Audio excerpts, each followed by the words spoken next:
Good morning po sa bawat isa po sa atin. Good morning! It's good to be in the house of the Lord. Amen? Amen. Are you blessed? Amen. Alright. Ngayon po, alam po natin, kanina, malamig ang panahon, ano? Diba? Umuulan po. Pero ang panalangin po natin sa kabila po ng malamig ang panahon, panalangin po natin na mainit po ang pangungusap ng Banal na Espiritu at ng Panginoon ngayong malang ito. Amen? Alright. Maulan man sa labas, okay, sa loob naman po ay pag-aalapin natin ang pagsamba sa Panginoon. And I'm so glad that everybody's here and everybody's safe, no? I hope wala po sa ating binaha, walang nalunod, okay? At wala po sa atin na nagsabon na lang kasi nasa swimming pool kayo ng baha. Alright? But again, ay natutuwa po tayo kasi po binigyan tayo ng pagkakataon ng Panginoon. Una, pinagaganda ng Panginoon ang panahon ngayong umaga pong ito. And today, we'll be studying the Word of the Lord. Isa po sa pinaka-paborito natin bahagi ng gawain at pagsamba sa Panginoon ay wala pong iba kung hindi po yung pag-aaral po ng salita ng Diyos. At ito pong buwan na ito, sabi ko nga po, we are transitioning from our 17th year going to our 18th year.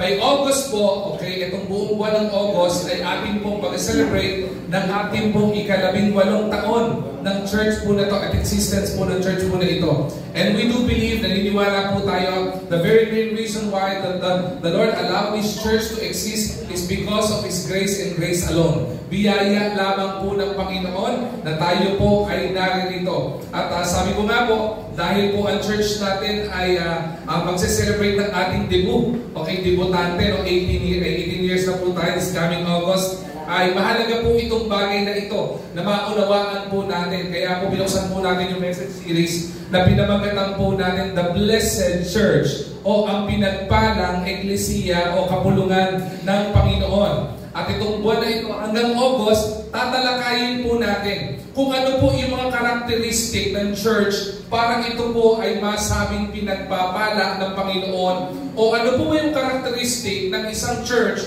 o ng mga miyembro sa isang kapulungan para po tayo ay hindi lang natin maintindihan, maunawaan yung pagpapala ng Panginoon kung hindi ma-experience din po natin yung pagpapala ng Panginoon. Because I do believe if the church experience blessing, individuals inside the body of Christ or inside the church would experience the blessing as well. Naniniwala po ba tayo doon?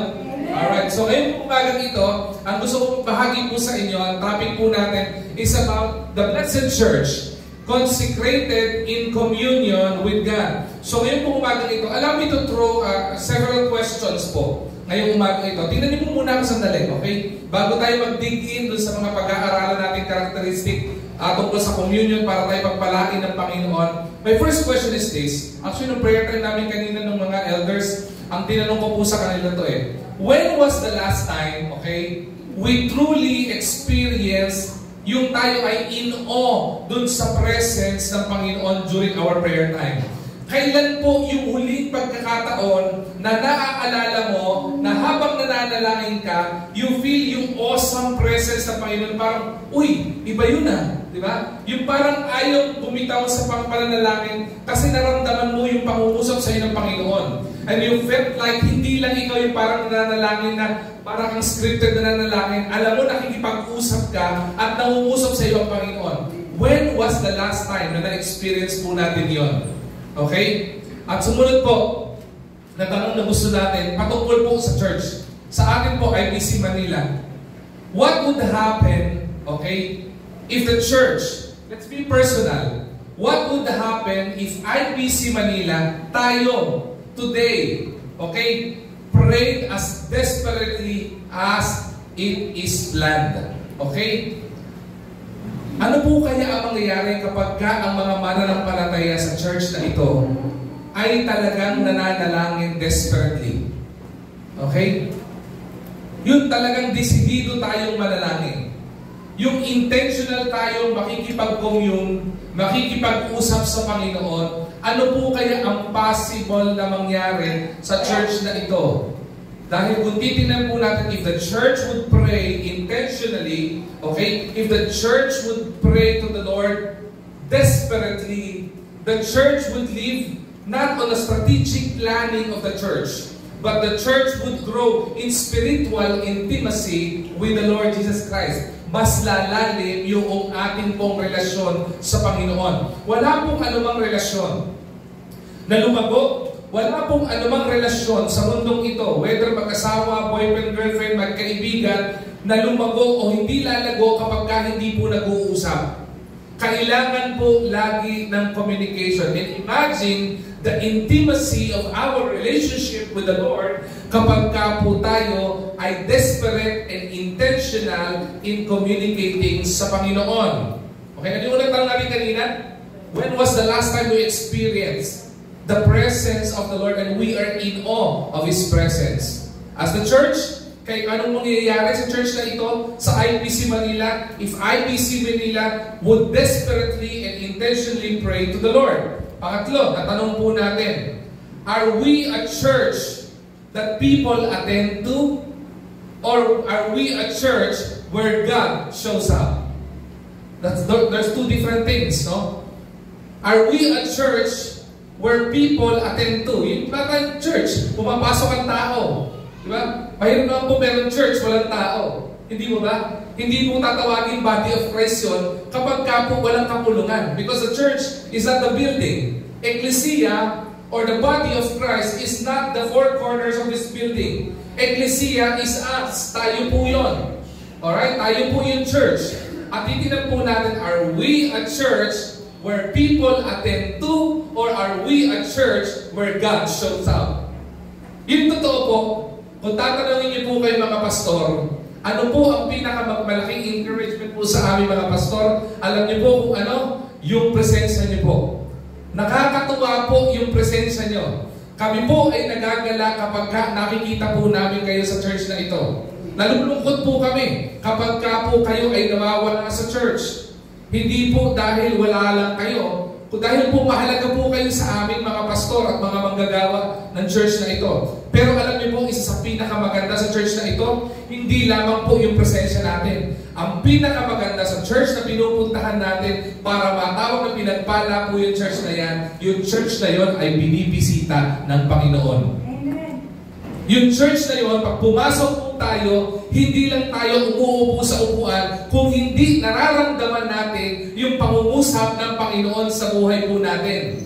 That is what the church should desire of. Hindi lang po tayo at church na tayo po ay pupuntahan, dadako ang mga tao sa loob na ito, uupot, makikinig ng salita, magpupuri sa Panginoon. Yung po ay duty po natin bilang isang mananampalataya. Pero isa sa pinakamagandang pagpapala ng Panginoon sa church ng IBC Manila ay yung presensya ng Panginoon ay mararamdaman po natin sa lugar na ito because God shows up. The Holy Spirit is moving in the midst of us. Yung po yung pinakamaganda. So if you will be praying ngayong umaga pong ito, as we dig into the message series and to the topic that we will be discussing ngayong po umaga nito, ang panalangin natin, Panginoon, please show up. Lord, please, sana maramdaman ko po yung presensya niyo. Sana po, Panginoon, mangusap po kayo sa akin. Sana po, hindi lang po nakaupo dito, di ba? Nakikinig, di ba? Parang nanonood ka lang ng TV, nanonood ka lang ng Netflix, nanonood ka ng paborito mong programa sa TV. Kung hindi, pag upo mo, nararamdaman mo yung pangungusap ng Panginoon sa bawat bahagi ng programang ito. Alright? At ang pinakapanghuli po na tanong na titingnan natin, kumusta po ang prayer life po ninyo? Kumusta po ang ating prayer life? If our prayer life, tingnan po natin itong metrics na ito, no?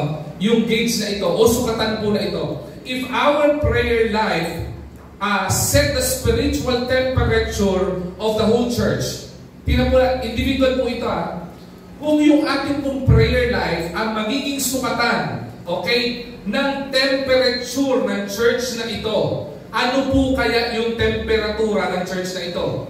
Tandaan po natin, pagdating po sa Bible, alright, ang sabi ng Panginoon, mahalaga po na mainit ang pananampalataya. Okay? Sa Panginoon. Kaya nga po sabi ng Panginoon, kapag po daw tayo ay lukewarm, anong sabi ng Bible? I will spew you out of my mouth. Kung tayo po ay mag-worship sa Panginoon ng maligamgam, iluluwa at isusuka ng Panginoon. So mahalaga sa Panginoon ang mainit na pagsamba ng mga mananampalataya. Alright? Ngayon, kung yung prayer life natin, babalik sa prayer time, kung yung prayer life po natin ang atin pong sukatan o i-gauge natin ang temperatura ng church na ito sa pagsamba at paglilingkod sa Panginoon, kumusta po kaya ang church na ito? Would this church be on fire? O would this church be frozen? Diba? Ito po ba church na ito ay mainit na naglilingkod, sumasamba at nagpupuri sa Panginoon? O yung church na ito ay sobrang lamig dahil lahat ng mga tao sa loob ng church ay nanlalamig? If we will gauge our spirituality, if we will gauge ourselves, diba? Babalik sa personal, kumusta po ang prayer time po ninyo? Diba? Kaya po ang pinaka-focus po ng message po ngayong umagang ito, gusto po natin mag-focus tayo into prayers. Gusto po natin mag-focus tayo yung fear of coming upon every soul na tayo ay lalapit sa Panginoon with reverent heart and reverent spirit na tayo ay mananalangin, makikipag-usap, makikipag-communicate sa Panginoon.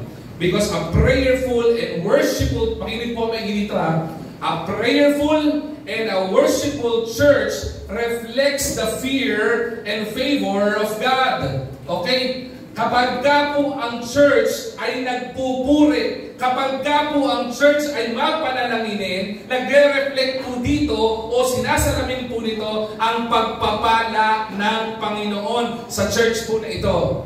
Kaya po sa church na ito, hindi ko na po tatanungin kung gusto po natin pagpalain ng Panginoon. There is no individual here in this church sitting around in every corner of this church ang sabihin nyo, ayaw nyo ng pagpapala ng Panginoon. Everybody would desire of the blessing of the Lord because we do believe when the Lord blesses children, it is pressed down, shaken together, and running over. Ibig sabihin, kapag ka nagpala ang Panginoon, siksik, liglig, at nag-uumapaw, wala pong sino man ang aayaw po doon. Wala pong sino man ang tatanggi sa pagpapala ng Panginoon. Kaya po ngayon, para ma-experience natin as the church, as a body of Christ, yung pagpapala o yung blessing ng Panginoon, we need to understand that one characteristic of the church that is blessed by God is for us to be consecrated in communion with God. Consecrated in communion. Ano po ibig sabihin nun? Una, doon muna tayo sa communion with God. Pag sinabi mong communion with God, ito po yung pakikipag-usap. Ito po yung pakikipag-communicate sa Panginoon. Sa mas balaan na Tagalog, ito po yung pakikipagtalanitan sa Panginoon. Ibig sabihin, ibinubuhos mo yung damdamin mo sa Panginoon. Ibinabaranda mo sa Panginoon kung ano yung nararamdaman mo. Gusto mo malaman kung ano yung saloobin ng Panginoon. It is a two-way communication. Communion with God. Pero yung pinakamahalaga po dito, isa, hindi lang po yung communion with God. We need to understand the purpose why we are created by God. Kaya po ang sabi po dito, we are consecrated and we should be living in our purpose and we are consecrated in communion with God. Ang pinangbalang church ay nakikipag-usap sa Panginoon at nabubuhay sa panalangin sa Panginoon. When we say consecrated, ang ibig sabihin po niyan, we are made of. Ginawa po tayo. Ibig sabihin, itinalaga po tayo. When the Lord grooms us, nung tayo po ay ginawa ng Panginoon mula sa kanyang kamay, nung tayo po ay hinubog ng Panginoon sa kanyang sa mga putik ng lupa at hiningahan ng Panginoon ang ating ilong ng kanyang hininga. At tayo po ay nagkaroon ng buhay, kaya po tayo humihinga at nabubuhay ngayong sandaling ito. Isa po sa disenyo ng Panginoon ay itinalaga ka ng Panginoon para makipag-usap sa Kanya. Amen po ba yun? Amen. Ayaw niyo po ba nun? A relationship will be called a relationship if there is a communication. Kung sino po dito mga mananampalataya na? Yung naniniwala kayo kay God, nananampalataya kayo kay God. Kapag nananampalataya po tayo sa Panginoon, ibig sabihin may personal na relasyon tayo sa Panginoon. Pwede po ba may personal na relasyon ka sa Panginoon, pero hindi mo siya kinakausap? Pwede ko po bang sabihin, sino may mga asawa po dito? Hindi pala mga. Yung may asawa, pangit kasi yung mga, delikado yun. Sino may asawa dito? Yan. Pwede po mong sabihin na may asawa ka, pero ayaw mong kausap ang asawa mo. Pwede mong sabihin mong mahal mo yung asawa mo, pero ayaw mo siyang kausapin. Mahal kita ha, pero ayaw ko kang kausap ha. Diba? At ang sayo sa kanya, depart from me, ye doer of... Gusto ba? Hindi po pwedeng ganun. Hindi po pwede rin po na sabihin natin, nananampalataya tayo sa Panginoon, pero ayaw natin kausap ang Panginoon. Ang masakit, kung itinalaga tayo ng Panginoon to commune with Him, ibig sabihin, makinig po maigi dito ha, kung ang purpose natin, we are designed by the Lord, itinalaga tayo, na tayo ay makipag-usap sa Kanya, isa po ang kahulugan nun. Gusto kang kausap ni Lord. Di ba? Sino po dito yung ano? Gusto yung may kausap kayo? Ba? Yung ikaw ba'y nalulungkot? At walang makausap? I-dial ang 533, di ba? 0090 at may sasagot sa'yo, hello, mental hospital? May advertisement natin ng ganyan, di ba? Lahat tayo gusto natin ng kausap. Minsan, may mga kausap ka na walang kwenta. Sorry, pero totoo naman po yun. Di ba? May mga kausap ka na walang sinabi, parang ano daw? Hindi maintindihan. The truth of the matter, when we come to the Lord, may mga pagkakataon, walang sense tayo pag lumapit sa Panginoon. But the good thing here is that gusto po tayong kausap ni Lord. Amen? Yun po yun. So, tingnan po natin yung po paano tayo pagpapalain as a church, okay? Sa pamamagitan ng tayo po ay sa pagkakatalaga po natin na tayo po ay makipag-usap sa Panginoon. So, ang ating pong verse na pag-uusapan at pag-iikutan po o lulunduan po ng pag-aaral sa salita ng Diyos ngayon ay sa Acts chapter 2, verse 42 to verse 43. May I request everyone to please rise as we give reverence to the reading of God's Word. Sadali po natin basahin po ito. I will be reading it to you in the King James Version. Just follow me with your eyes as I read it, okay? Pero habang binabasa po natin, basahin niyo rin po. At habang binabasa po natin, try po natin unawain sa isip po natin kung ano yung mensahe ng Panginoon sa verse po na ito. At gusto ipahiwatig ng Panginoon sa atin sa verse na ito. Ang sabi po na Acts chapter 2, verse 42 to verse 43 is this.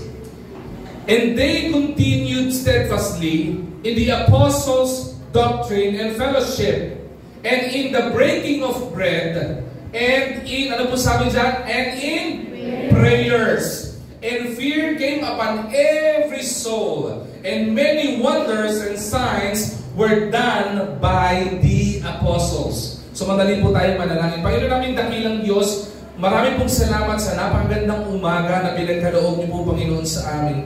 Sa paninimula pa lamang po, Panginoon, ang gawain ito, alam po namin ang presensya mo ay naririto na, Panginoon. But Lord, sa pag-aaral po namin ng iyong salita, dalangin po namin na ma-experience namin at maramdaman namin that we feel that we are in awe of your presence, that we are in amazing, Panginoon, presence of your arms, dakilang Diyos ngayon pong umagang ito. At kami po ay mahamon, Panginoon, na mas pagtibayin po namin, Panginoon, yung aming buhay ng pananalangin at pakikipag-commune with you, Lord God, because we do believe that we are consecrated. Our purpose na itinalaga mo po, Panginoon, kami na makipag-communicate, Panginoon, sa iyo to build a spiritual intimacy in our relationship with you, Lord God. Samahan niyo po kami sa pag-aaral ng iyong salita, Panginoon. Buksan niyo po ang aming mga puso, buksan niyo po ang aming isipan, maliwanag po namin maintindihan ang mga aral at mga turo na gusto niyo pong aming matutunan. Itago niyo po ako sa iyong likuran, dakilang Diyos. Gamitin niyo po, Panginoon, at tagapaghayag ng iyong salita. Ngayon po umagang ito sa pangalan ni Jesus. Amen at amen. Mahal na po tayo magsiyo po. In the 1960s, okay? In the mid-1960s and 1970s, sino po yung mga buhay na po noong time na yan? 1960s, 1970s. Yan, buhay na po kayo dyan. Itong gagawin yung example, okay? At itong illustration na ito, iba sa inyo makakarelate. During the 1960s and the 1970s, ang United States of America is an actual cultural, sabihin po natin, chaos. Bakit po? Kasi po ito po yung mga panahon, okay, na ang mundo o ang USA is in actual war. Okay? Hindi lang po sila in actual war, but they're also in actual war on drugs. Okay? Rampant po ang droga sa buong, sabihin natin, Estados Unidos noong time po na ito. Hindi lamang po iyan about wars, hindi lamang po about iyan drugs, it is about rebellion, it is about brokenness, specifically of the young people during that time. Okay? Sino po noong mga 1960s and 70s, kayo po ay mga young people pa, mga kabataan niyo po yan. Kasagsagan ng kabataan niyo. Kasi po noong 1960s to 1970s, malamang iniisip pa lang po ako ng mga magulang ko eh. Okay? Dahil pinanganak po ako, 1990s na ako eh. Paano ba yun? Teka, sa pulpito, baka kidlatan ako. Bawal magsinungaling eh. Di ba? 1978, 1970s po ako. But again, ito po mga panahon na ito, if I will be saying this, ito po yung panahon ng mga hippies. Ba? Ito yung mga panahon ng mga long hair. Di ba? Ito yung mga panahon ng mga nakamaluwag na pantalon. Di ba? Yung mga tipong pwedeng maglakad ng mga nakapaalam. Tapos yung damit mo ay medyo madulas, silky. Tapos ang butones nasa ibaba lang. Bukas ang dibdib. Di ba? Yan ang mga panahon ng mga hippies, mga hippie look. Tapos mga long hair. Di ba? Diyan din ang uso, kung di ako nagkakamali, ito rin yung mga panahon ng Woodstock. Ito yung mga panahon ng mga rock and roll. Rock and roll to the world. Di ba? Uso ang mga banda ng time na ito. Dito ata na may pag ang Beatles, tao ba? Sa mga may edad na. Okay? Ang inabot ko na lang po kasi di ba? Orange and lemons, mga ganun lang. Walang gusto maniwala sa inyo, di ba? Ito yung mga panahon ng mga Beatles, di ba? Bee Gees, di ba? Stay alive. Mga ganun. Mga iba tayo nakaka-relate ka. Ito yung mga panahon po na yun. But, during this time, iba po ang kultura. Sobra. Ito po yung mga nagagather yung mga young people, talaga ng rampant ang bentahan ng droga, rampant ang paggamit ng droga, di ba? Kaliwat-kaliwa ang iba't ibang uri ng droga. Naandito yung mga young people na nagre-rebelde. Yung mga tingin yung mga young people na nagre-rebelde. Noong unang panahon, nagre-rebelde na ng mga young people. Minsan tanongin ni tatay, nay, naging hippie din po ba kayo? Ano pong hippie? Yung po sa pulis, hippie ng pulis. Pasensya na po, nakuyat po kasi ako kagabi. Kaya po nasa hippie, mga hippie yung may mahaba buhok, kulot, di ba? Yung mga formang mga nagdadrugs, ganito. At ito rin may mga tao na super judge. They are judged by the people. Kasi may mga iba rin naman po noon, yung look nila hippie, di ba? Pero, hindi naman sila nagdodroga. Hindi naman sila nagre-rebelde. Hindi naman sila broken. Ang gusto lang nila, yung itsura at lifestyle ng mga hippie during that time. Kasi nga po itong uso eh, hindi ba? Di ba pag sa atin may uso, sinusunod nyo kagad? Di ba? Nauso yung mga hip-hop. Di ba? Lahat sunod ng hip-hop eh. Paano mo po nauso yung hip-hop? Alam niyo po yung mga pantalon ng hip-hop? Yung mga tipong, kung ang size ng bewang mo 27, ang sinusuot mong pantalon, 36 ang bewang. Di ba? Yung dito nakakulubot yung dito mo pag bineltan mo. O kaya pag binelt mo, hindi makaya, naandito na yung di ba? Kita na yung alkansya mo. Tapos, yung pundilyo ng pantalon mo nandito. Kaya kahit na 6'11 ka, mukha kang 5 lang. Bakit? Ang baba ay bumbok eh. Diba? Dati pili ko, nagsuot ako ng mga hip-hop, akala ko tuwa ako, nung nakita ko sarili ko, pakita ko sa sarili ko eh. Sabi ko, bakit ba ginawa ko to? Bakit ba sinuot ko to? Diba? I would remember, nagkaroon ng after the youth service, gumawa kami ng retro fellowship, retro party. Sabi ko, saan ako maghahanap ng na pwede ko suotin? Diba? Pupunta pa ako kay Eloise, diba? Ano yung mga bentahan ng ukay-ukay nun? Diba? Tapos, naalala ko, ang mga magulang ko, sentimental sila. Yung mga tipong 1950s nilang damit, hindi pa nila pinakakawalan. So nakita ko sa closet, yung ambel, alam niyo ambel na pantalon? Diba? Yung bukay ng ilalim, yung paa. Nauso na ulit, diba? Yung pag naglaad ka, diba? Pwede kang magwalis ng kalye. Tapos nakita ko yung damit ng tatay ko. Yung madulas na bulaklakin. Yung pwede akong kumanta ng mahal kong Maynila. Pero madulas. Yung kapag kalaulanan ka, hindi ka mababasa. Parang raincoat yung tela. Tapos saan dito yung butones. Sabi ko, ito susutin ko. Nung panahon, huwag kayong judgmental. Nung panahon na yung payat pa ako. Diba? Kaya lang naman po ako bumilog ng ganito. Dahil sa mga miyembro tulad yung mapangbola. Alam niyo bakit?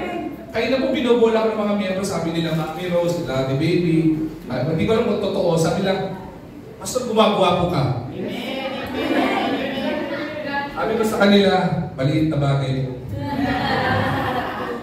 Diba? Pero sabi ko, alam niyo mo, kaya ako bumibilog ng ganito dahil po sa mga pambobola niyo. Hindi po talaga. Sumusok pa si Ate Baby. Now, balik tayo sa hindi po tayo doon eh. Naliligaw tayo ng landas eh. Sinuot ko yun. Isipin nyo, sinuot ko yun nasa Bible School. 2000, pumasok ko sa Bible School. Tapos sabi ko Pastor Paul, manundo tayo ng mga young people. Eh, nakasuot na kami ng costume. Diba? Nakaganoon na kami. Nasa kotse kami ni Pastor Paul, baba kami, fundo kami ng young people. Pagbaba namin, tumutulog pa yung Bee Gees dun sa kotse niya. Pagbaba namin, yung mga tao humihinto. Parang, ano to? Blast from the past. Nakikita kami. But during the time, no 1960s and 1970s, ito po yung uso-uso. Okay? Hindi po lahat adik, hindi po lahat mga nagre-rebelde. Kasi pag sinabi hippie, mga rebelde during that time eh. Rebelde na mga young people eh. Hindi po galing mas uso lang talaga sa fashion. And these young people, majority of the young people were actually judged by the people during that time. Alright? At ang nangyari po dito, there was this one pastor. Ang pangalan po ng pastor na ito is Chuck Smith. Okay? He is a pastor of Calvary Chapel in Costa Mesa sa Amerika. Ang time nito. Ang ginawa po niya, the Lord talks to him. Kasi during that time, pag pumunta ka sa church, very churchy. As in, pag sinabi very, very churchy, formal, lahat ng mga tao, siyempre sa Amerika, mga naka-Amerikana, naka-coat and tie. Diba? Kaya, pastor, naka-coat ka ngayon. Pagpaman niyo po, malamig pong panahon eh. Okay? Doon, ganun ang mga pormahan. So yung mga young people, yung mga kabataan during that time, yung mga hippie-hippie, na kahit hindi mga adik, eh natatakot pumasok sa church. Bakit? Kasi feeling nila, pag pumasok sila doon, madadjudge sila. Madali pumasok dito, na ang itsura ay naka-afro ang buhok. Adik yan, adik. Diba? Diba? Pag may pumasok ditong gusgusin, ang iisipin ng tao, parang, ako baka hawakan niyo yung mga wallet niyo, baka mag-utang tayo. We are so judgmental. At yung time na ito, ganun din po. Pero ang Panginoon, kinausap itong pastor na ito. Sabi niya, you minister to these people. You minister to the hippies. You minister to the barefoot. You minister to the long-haired young people. Diba? Na ginajudge ng mundo. Bakit? Because they are also hungry for the love of God. They are not hungry for religion.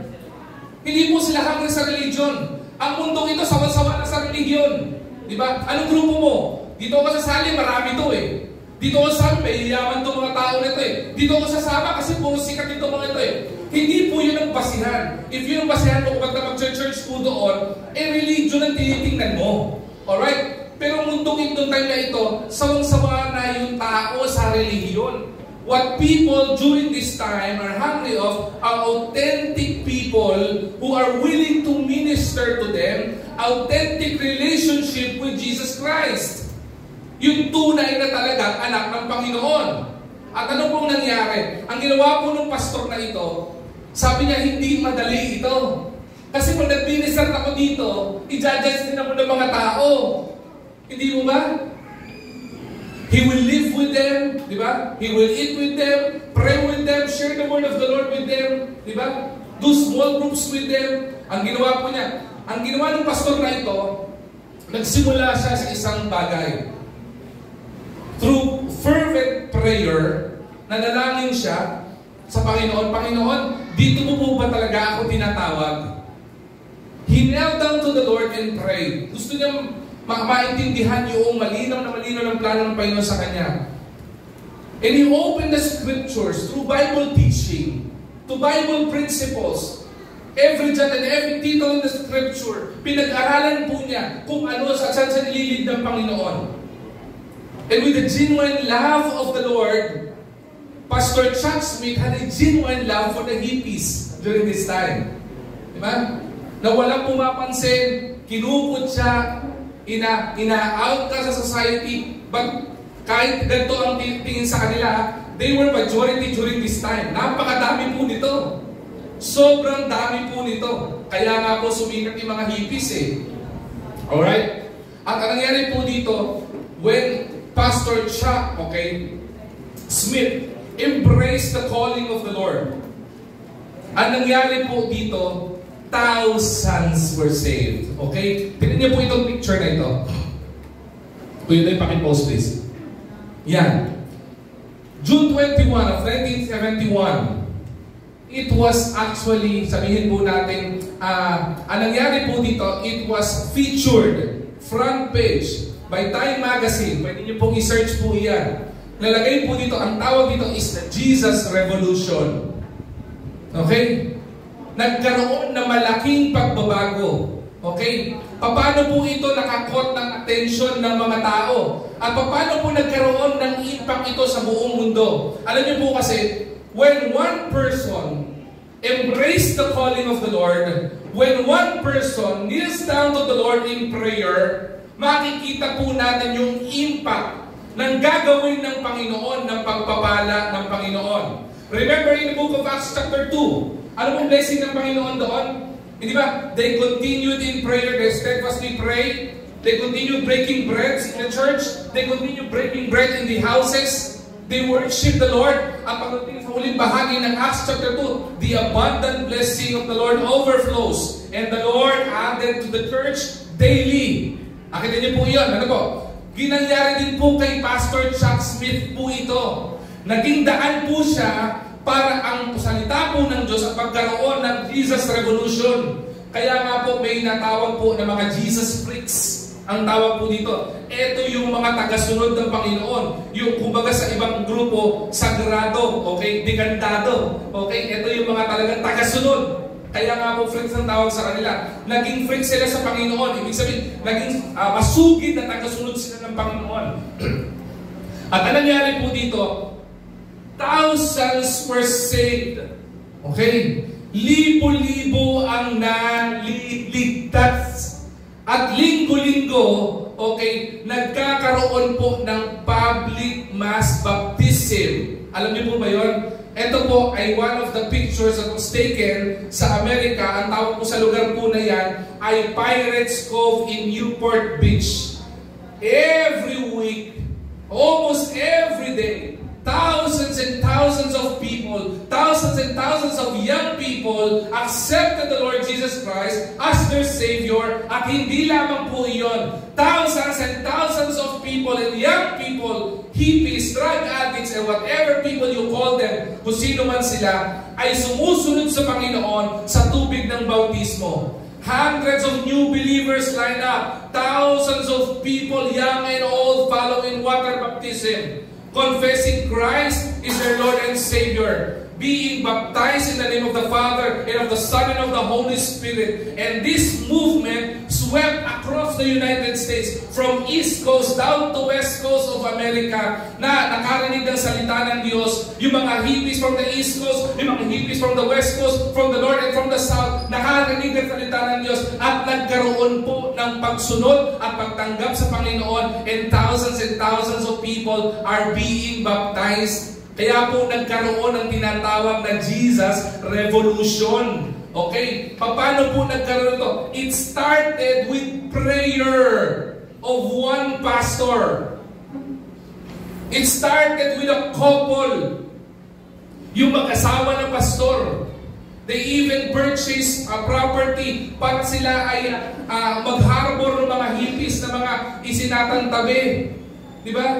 Yung mga pagita-gitara sa tabi. Nagkaroon ng mga persecutions kasi papasok sila sa church, ayaw silang papasukin. Meron pa mga church na nung pumasok sila, hati yung church. Yung mga hippie nasa kaliwa, yung mga regular attenders nasa kanan. Takot sila. Bakit? Ayaw nilang tabihan kasi hippie yan, rebelde yan, adik yan. Ganun ka-discriminating ang church na ito during this time. Pero nung time na ito, tinan po nun yung nangyari. Just like in the book of Acts chapter 2, the Lord added daily in the body of Christ na overwhelm yung pagpapala ng Panginoon. Ngayon, paano po tayo makaka-relate po dito? dito. Now, kung gusto niyo bang panoorin yung detalye, mas nakakatuwa naman yung story niya. It was even featured in Netflix. I think nasa Netflix na po ito. Ang pangalan po nung movie po na ito is Jesus Revolution. Alright? Now, paano po natin ito ma-relate sa pag-uusapan po natin ngayong umaga nito? During a time when the world looked hopeless, okay? Maintindihan po natin that the church was criticized as irrelevant.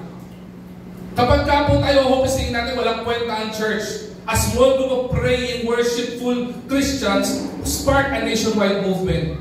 Sa isang tao, isang grupo ng maliit na tao na seryoso, desperate, intentional na manalangin sa Panginoon at in-embrace yung calling ng Panginoon, ano nangyari?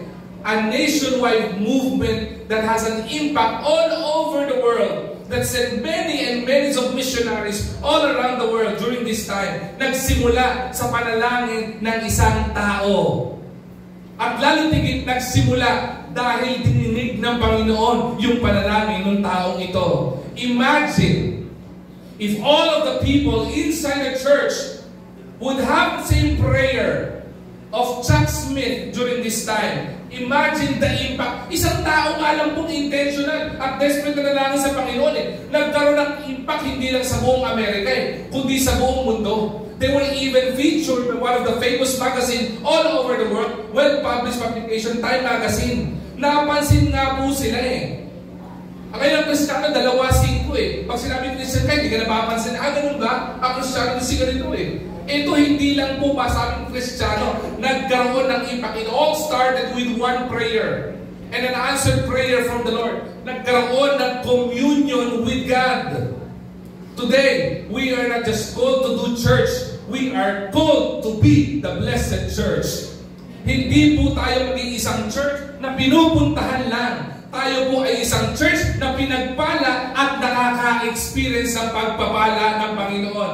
Everybody wants that. I want that as a pastor. But hindi natin ma-experience itong pagpapala katulad ng na-experience ng pastor na ito o ng kapulungan ito kung hindi po tayo intentional and desperate, lalapit sa Panginoon, luluhod sa Panginoon para manalangin. Amen. Because the blessed church sets apart in holy communion with God through prayer, worship, and in awe of His presence. Ano po ibig sabihin ng in awe? Yung pag naramdaman niya yung presensya ng Panginoon, parang nung nakatagpo ni Moses ang Panginoon in the burning bush. Yung, wow, Lord. Yung wala kang masasabi kundi, wow. Diba? Baliktarin niyo yung wow. Hindi na sasabihin niyo. Diba? Wow din. Yung nakangangakaw. Yung wala kang masasabi kundi nakangaka lang. Lord, yung palang po presensya ng Panginoon, pagpapala na. Hindi po lahat kinakatagpo ng Panginoon. At kapag kinatagpo ka ng Panginoon, maganda po ang mangyayari sa buhay po ninyo. Imagine Moses, nung kinatagpo siya ng Panginoon, when he went down, after ibigay sa kanya yung 10 commandments, ano po ang nakit sa mukha niya? Nagkaroon siya ng afterglow. Nagniningning. Nagkakaroon ng impact sa buhay niya. Ngayon, tingnan po natin, 3 bagay lamang po ang gusto ko ibahagi po sa inyo. With regards to consecrated o itinalaga in communion with God, maintindihan po natin at isapuso po natin ito at maging bahagi po ng desire at disenyo po ng buhay natin ito. Una, for us to be persistent in prayer. Persistent in prayer. Ano po sabi ng Acts chapter 2 verse 42? And they continued. Okay? Nagpatuloy sila. Hindi lang po nagpatuloy Ang sabi po yan, and they continued steadfastly. Hindi bumitaw. Naging matapat sa pananalangin in the apostles' doctrine, sa pag-aaral ng salita po ng Diyos. At hindi lang po yun, hindi rin sila bumitaw saan po? Sa fellowship. Hebrews chapter 24, di ba? Not forsaking the assembling of us together. Hindi po nila isinasantabi kapag ka po ang mga mananampalataya kasama-sama. Kapag ka nag-fellowship, nag-i-enjoy po sila sila at ini-enjoy nila yon. At isa po sa pinakamaganda dito, and in breaking of bread, in remembering kung ano pong ginawa ng Panginoon, kung paano po tayo niligtas ng Panginoon, at lalo't higit, hindi po sila bumitaw sa pananalangin. They continued steadfastly in prayers. Ibig sabihin, persistent. Ang ibig sabihin po ng persistent, consistent po silang nananalangin. Walang pagbitaw. Pagka nananalangin pa po sa Panginoon, hindi lang katulad panalangin natin, Pastor, persistent ako manalangin. Consistent po ako manalangin. Totoo, 3 times a day ako manalangin. Ganyan ako consistent manalangin. Talaga, nakakatuwa naman. Diba? Pero every morning po pag breakfast, every lunchtime pagkatanghalian, every dinner kapag po dinner time. At ang prayer ko po consistent din. Lord, thank you for this food. Amen. Very consistent Okay naman po yung ipanalangin yung pagkain. Tama po yung magpasalamat tayo and say grace sa Panginoon. Pero pinakamaganda po, yung sinasabi natin at ibinubuhos po natin at damdamin natin sa Panginoon. Maganda po yung dinideklara po natin yung pangailangan sa Panginoon. Idinideklara po natin sa Panginoon na kailangan po natin sa buhay natin. Sinasabi natin sa Panginoon kung pinagdadaanan natin, kahit alam ni Lord kung anong pinagdadaanan po natin. Persistent in prayer. Okay? The early church was steadfast in prayer. The book of Acts church is one of the early church that was established. And they are continuously praying. Consistently praying. Ibig sabihin po ito, it is not occasional. Hindi po occasional po ito. Ang tawag po dito ay it is not occasional but it is continual. When I say occasional, hindi po sila nananalangin kasi prayer meeting. Hindi po sila nananalangin kasi nagpatawag yung pastor ng book of Acts na may gawain ng pananalangin. They continued in prayer. When they are in the streets, they pray. When they are at home, they pray. When they are eating, they pray. Before they sleep, they pray. When they are walking, they pray. Ganun sila ang consistent manalangin. They didn't treat prayer as a ritual. Hindi po ito ginawang ritual, but a lifeline. Diba? Yung bahagi na kailangan nila ng buhay, na iniisip nila pagka hindi ka na nanalangin, mamamatay kami. At hindi lang po lifeline ito sa kanila. It is also a lifestyle. Bahagi ng kultura nila na hindi po pwedeng mawala sa kanila yung prayer. Ano po yung mga bagay hindi pwedeng mawala sa atin? There are 3 needs na kailangan ng tao. Sabi ng mundong ito. Food, clothing, and shelter. Hindi po pwedeng mawala yan. Kailangan po natin. Kailangan mo ng food kasi kailangan mo ng nutrition para tumibay ang katawan mo. Para hindi ka magkasakit. Kailangan mo ng clothing, lalo na kapag po umuulan, malamig ang panahon, para ikaw ay magpapafeel mo yung warm. Diba? Kailangan natin ng clothing. Bakit? Isipin niyo po kung umuo ako dito. Makakapag-focus ba kayo sa preaching? Diba? Kailangan natin ng clothing. It protects us from, sabihin natin, una, eyesight ng ibang tao, at the same time, sa weather na ating hinaharap. Kailangan ng clothing. Kailangan din ng shelter. Kailangan mo ng tutulugan. Kailangan mo ng uuwian. 3 basic needs na meron po tayo. Sa mga mananampalataya, ito po ay isang basic need natin na hindi po pwedeng nawawala. Na kapag nawala ito, patay ka. Di ba? Kapag nawala ang pagkain, possible mamatay ka. Kapag nawala ang shelter mo, possible magdurusa ka. Kapag nawala ang clothing mo, magdurusa ka rin. Naintindihan ng Book of Acts na church na lifeline nila ang prayer. Hindi lamang ito telepono, lifeline po ito at ginawa nilang lifestyle ito. Bahagi ng kanilang buhay. Maintindihan po natin, the application here for us to experience the blessing of the Lord is this. Let us develop prayer. Not just as a routine sa buhay po natin. Let's develop a rhythm of prayer in our life. In our personal life, in our families, in our corporate gatherings, in our schools where we are, kung saan tayo pumapasok. ang panalangin, even in church, maging prevailing po ito, maging existing po yung church. And the church is prevailing because of prayer. IBC Manila is standing here and standing strong, not because of every individual who are here. The very main reason why this church is standing is because this church is blessed by the Lord, because there are people, and handful of people who are praying. And I will be encouraging everyone to engage a lifeline and a lifestyle of prayer in our life. Because imagine if everybody would be intentional, intimate, desperate in prayer. Imagine the impact na po pwedeng gawin ng Panginoon sa church na ito. At hindi lang sa church na ito, kundi sa buhay po natin. I remember one quote from one famous character sa buong mundo. His name is Martin Luther. Ang sabi po niya is this: to be a Christian without prayer is no more possible than to be alive without breathing. Ano ba sa ulitin ko po? Sabi ni Martin Luther, to be a Christian without prayer is no more possible than to be alive without breathing.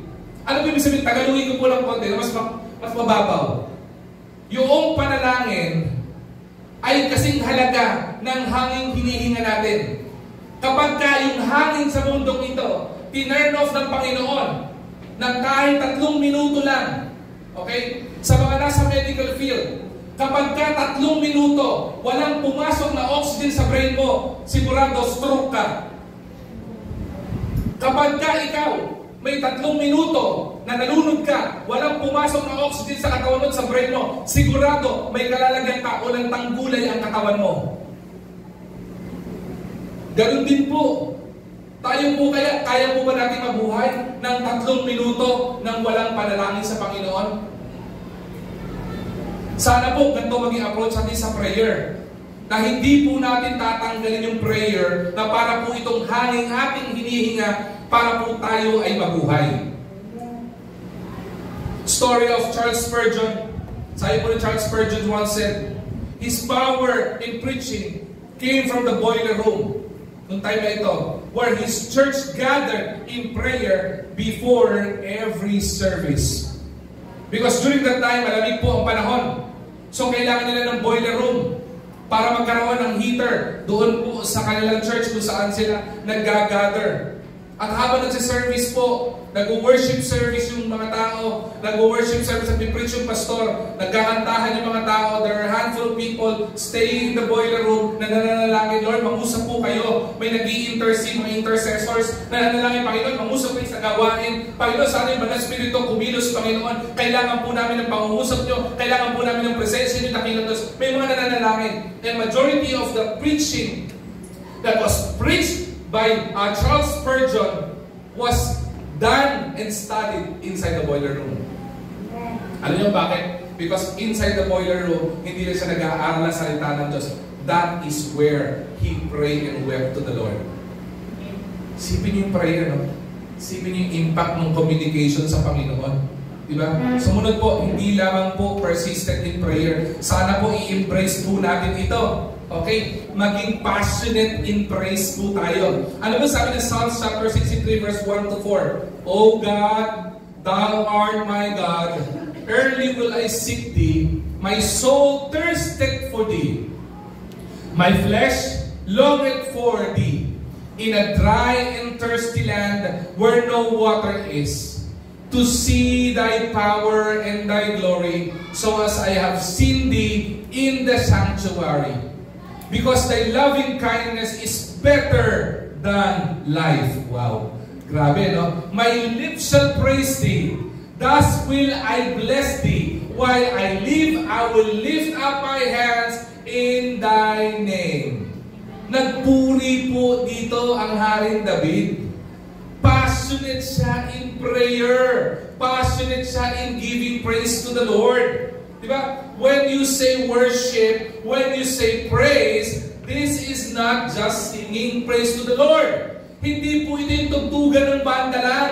Hindi po ito yung pag-awit lang sa harapan. Hindi yung pag-awit lang po natin. Hindi po yung pag-angat natin ng kamay sa Panginoon. Hindi po yun ang praise sa Panginoon. And a worship wasn't an event. It was a lifestyle. Worship is not done every Sunday. Worship should be done every day. Lifestyle nga po ito eh. A blessed church worship not just on Sunday but every day. Ang pinagpalang church. Tandaan mo natin, the body of Christ is a church. We are part of the body of Christ. Diba? So saan man tayo pumunta, tayo ay church. Tayo ay bahagi ng church. Kapag ka po tayo ay bumalik ng mali sa trabaho natin, we're still part of the church. Hindi po mawawala yun. And because we are the church, hindi lang po tayo mag-worship every Sunday. We are to worship the Lord every day. Ibig sabihin, let us come to the Lord in worship, not as spectators. Alam niyo ibig sabihin nun? Hindi yung tagapagmasid ka lang. Diba? Ang dami po sa church, spectators lang. Pag pumunta sa church, tagapagmasid lang. Ano bang meron dyan? Oo nga. Ang pangit ng worship kanina. Naglolo ko yung ganito. Spectators.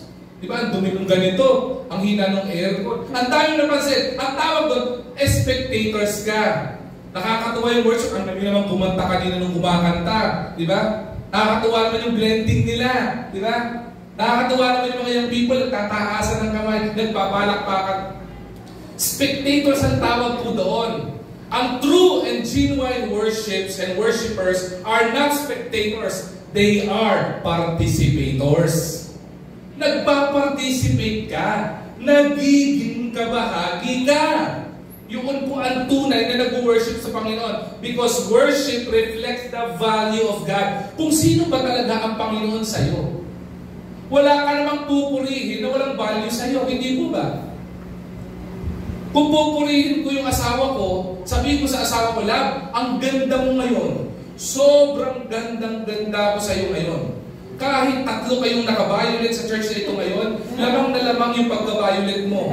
Ikaw lang yung talagang nagdinding sa paningin ko. Bakit mo sa pinupuri? Mahalaga siya sa akin eh.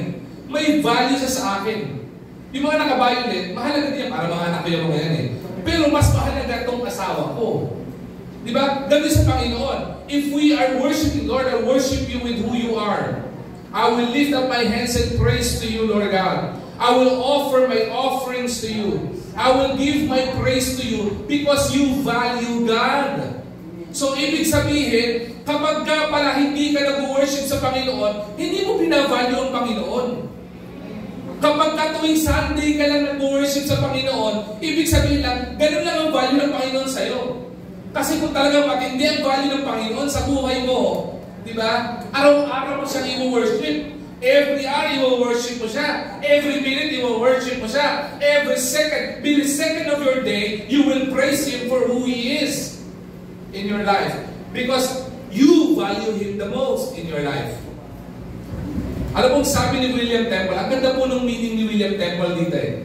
Ako daw po talaga ibig sabihin ng worship o praise. Sabi ni William Temple, worship is submission of all our nature to God. Ang tunay daw palang worship, hindi mo sinabi ito, worship is about singing. Worship is about dancing. Worship is about giving. Hindi na po yung sinabi dito eh. Ang sinabi po dito, worship is the submission of all our nature to God. Kung talaga wino-worship mo sa Panginoon, wala kang ini-inhibit. Lord, wino-worship po kita. Dahil wino-worship kita, yung telepono ko po, sinosurrender ko sa iyo. Lord, wino-worship kita, kaya po yung wallet ko, kahit ano man laman ito, ibinibigay ko po sa iyo, Lord, because I worship you. Lord, kahit sino po, mahalaga po sa akin, dahil mahal po kita, kahit pamilya ko, ibibigay ko sa iyo. Hahatakin ko pamilya ko to worship you because I value you the most. Submission. Lord, because I worship you, ang submission pala ibig sabihin ng worship, even our thoughts, even our decisions, even our actions, Lord, I will submit it to you, ikukonsulta ko sa iyo, because I worship you because of who you are. That is worship. So, ibig sabihin, kapag ka pala ang Panginoon, hindi mo kinoconsider o yung decision mo, hindi mo kinokonsulta, hindi mo kinoconsider ang kalooban ng Panginoon, you are not worshiping the Lord because you are not submitting to the Lord. At lalo tigit, kapag ka ang Panginoon, kinonsulta mo nga, marami po nagkukonsulta eh. Marami pong iba, pag may sakit, kukonsulta sa doktor. Pag binigyan ng reseta, ayaw bumili ng gamot. Ano mangyayari doon? Magkakasakit pa rin. Hindi po ba? Marami din po mga mananampalataya. Pag tayo po may kailangan sa Panginoon, lalapit tayo sa Panginoon, kukonsultahin natin ang Panginoon. Pag may ibinigay na payo ang Panginoon sa iyo, ayaw mo naman sundin. So kapag hindi mo sinunod yung payo ng Panginoon sa iyo, kapag hindi mo sinunod yung mga instructions ng Panginoon sa iyo, ibig sabihin, hindi ka nagsasubmit kay Lord. At kapag hindi ka pala nagsubmit kay Lord, hindi ka pala nag-worship kay Lord. Tama po ba? Amen? Amen. Masakit po lang konti, no? Pero mahalaga po yun eh. If you value someone, di ba? You submit to Him. Bakit? Sino po ba ang sumuko sa Panginoon at nagtiwala sa Panginoon na pinabayaan ni Lord? Meron po ba? Tingnan nyo nilang po ako eh. Mukha po ba akong pinabayaan ni Lord? Opo, Pastor. Sa kusina. Yun nga po eh. Di ba? Wala po eh. Si Pastor BJ mo baka pinabayaan ni Lord? Hindi po. Kita nyo naman. Di ba? Busod na ang buhok. Di ba? Walang ginawa kundi every Sunday mag-selfie sa mga member natin. Selfie tayo. Groupie tayo. Mukha mo pinabayaan ni Lord? Hindi po. Diba? Meron ba nag-surrender sa Panginoon sabi sa Panginoon pinabayaan ni Lord? Magsabi po kayo.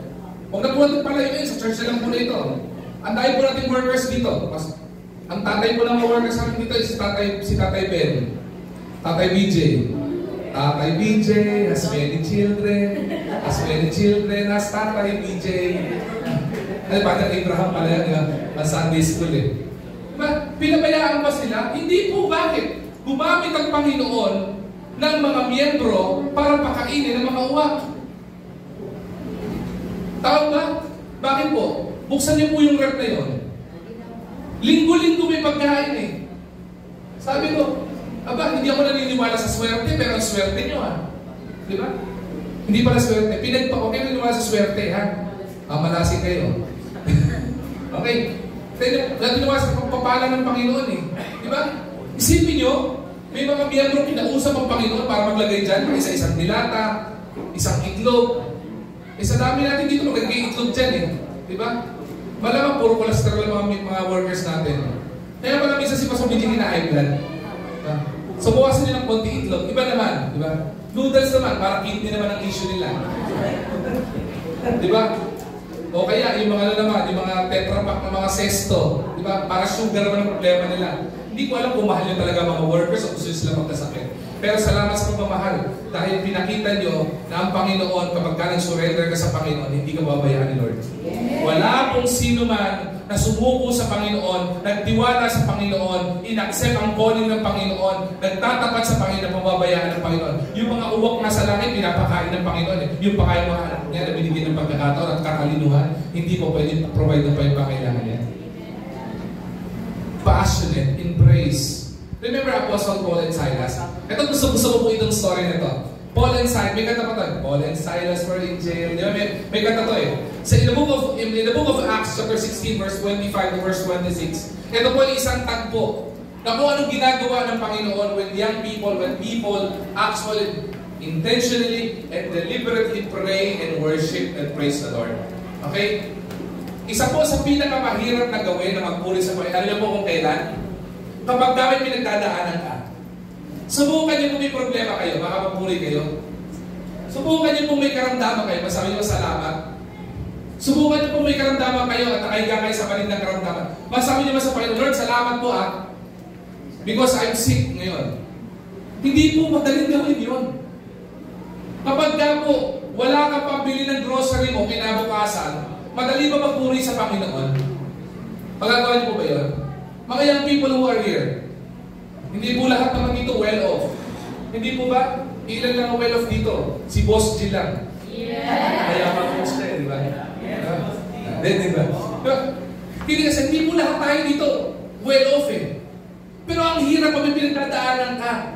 Madali ba magpuri sa Panginoon kapag kayo kayo sa pamilya? Iba nga sa inyo, pag nag-away mag-asawa, ayaw pumunta sa church eh. Bakit? Hindi ako makakapag-focus sa pagsamba. Naiisip ko yung pait at puot ang ginawa niya sa akin. ba? Talagang bitter eh. Kaya hindi maging better, puro bitter yung nasa puso eh. Pahirap mo magpuri sa Panginoon. But look at this. Paul and Silas, sa tatlong ito, they were accused of things that they did not do. At ikinulong sila. Tandaan niyo po, yung pagkakakulong nito, malala, hindi po yung nakakulong sa selda. Meron po tayong pulis dito, sir. Pulis si sir, di ba? Ang selda po dito ay nasa 4 na corner ka ng room, tapos may rehas. Hindi mo ba? Di ba? Tapos minsan may CR pa.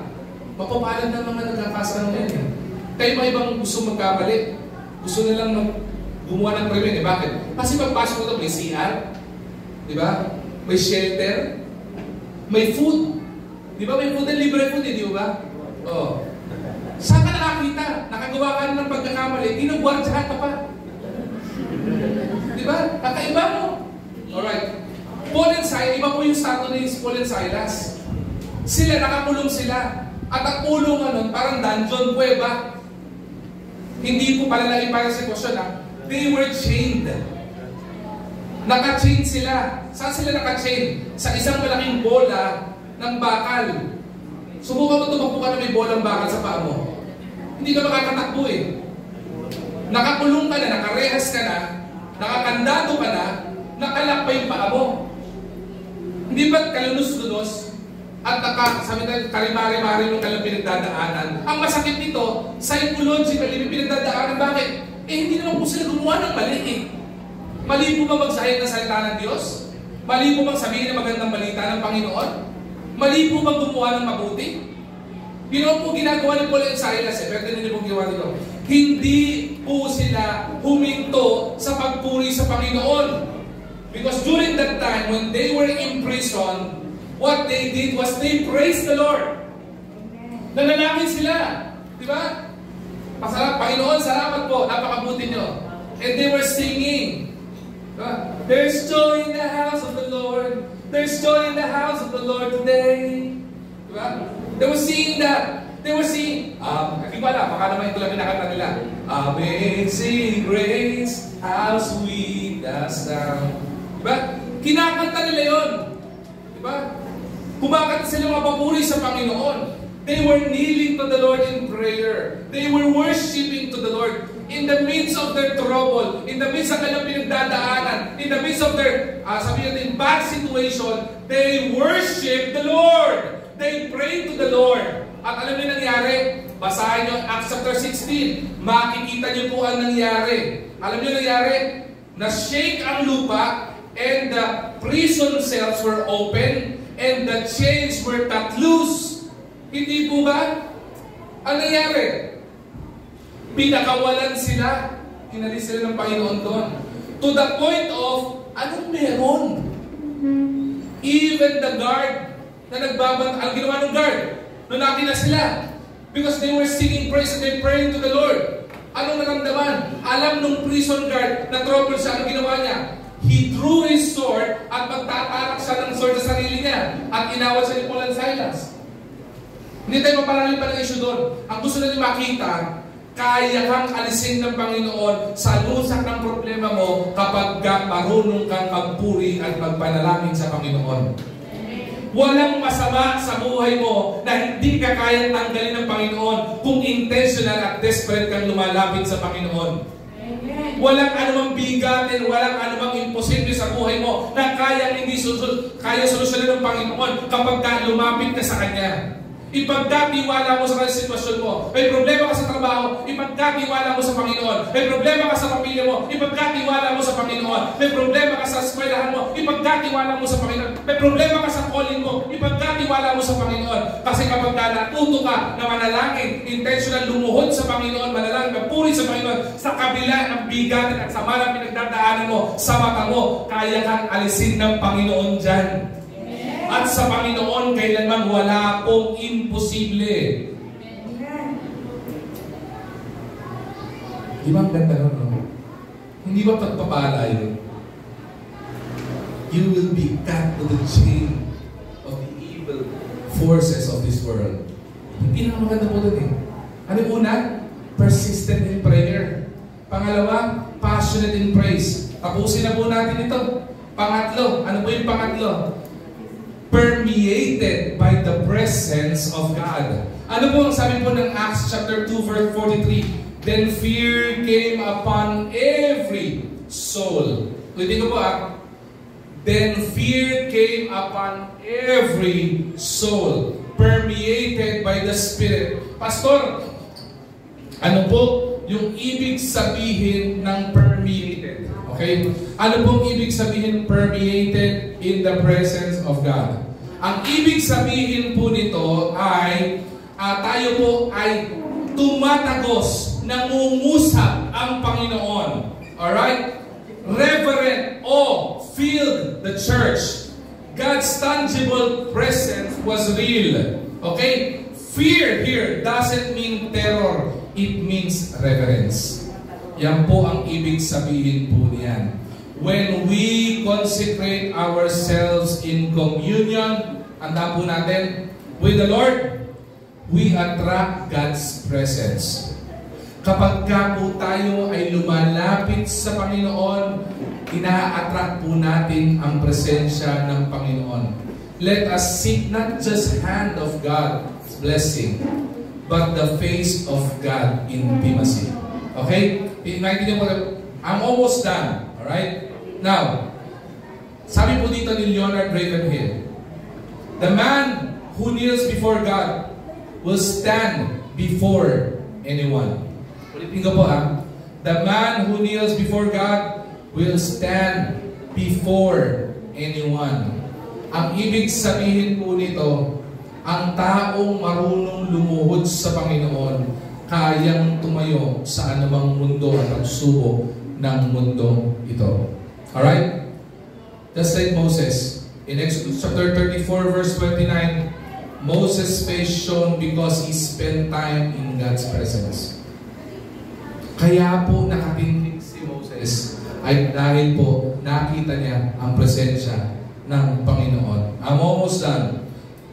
Sabi po, in conclusion, the church that is on its knees before God will stand strong before the world. Ulitin ko po The church that is on its knees before God will stand strong before the world. Intindihan po natin. Dati po nagtatanong ako, may mga napupuntahan po akong church, sabi ko, bakit pagka-invitation, lumalapit yung mga tao sa pulpit? O nag-call to invitation, lalapit yung mga tao sa pulpit, at ang gagawin, luluhod. Kaya sila lumuluhod. Bahagi po pala yun. If you kneel down to the Lord in prayer, you attract the presence of the Lord.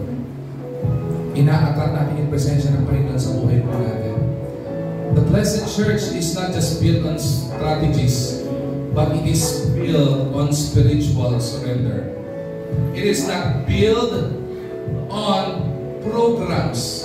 It is built on the presence of God. Yun po yung mahalaga po doon. It is not defined by the size of the church or the building. It is defined in the depth of our communion with God. Gaano po kalalim yung ating pong communion sa Panginoon. A church that prays, a church that praises, a church that fears the Lord will experience His power, His presence, and purpose. Intindihan po natin. We are called not just to attend church, but to be consecrated as the church. Drawing near in true communion with our Savior. Shall we pray? Panginoon, aming dakilang Diyos, marami pong salamat sa pangungusap mo. We come to you, Lord God, in prayer, intentionally and desperately, Lord God, because we want to experience the abundant blessing of yours, Panginoon. I know, Panginoon, marami po, Panginoon, nangyayari. May pagkilos ang kaaway. But Lord, kayo po, Panginoon, ang kumilos pabalik. Just like Paul and Silas, bilang Diyos, kaya mong alisin sa lusak ng kapahamakan ang sino man na lumalapit sa iyo, Panginoon. As of this very point in time, Panginoon, while we are worshiping and studying and meditating on your word, alam ko po, Panginoon, ngayon sa daling ito, mayroon pong kalalagayan, Panginoon, pang-physical si Tita Mira. I pray for your healing to be upon her, Lord God. May you embrace her, Panginoon, with your presence. May you embrace her, Panginoon, with your warmth embrace, Panginoon, and experience the healing, Panginoon, at this very point in time. Lord, be with us, our God, in the same prayer.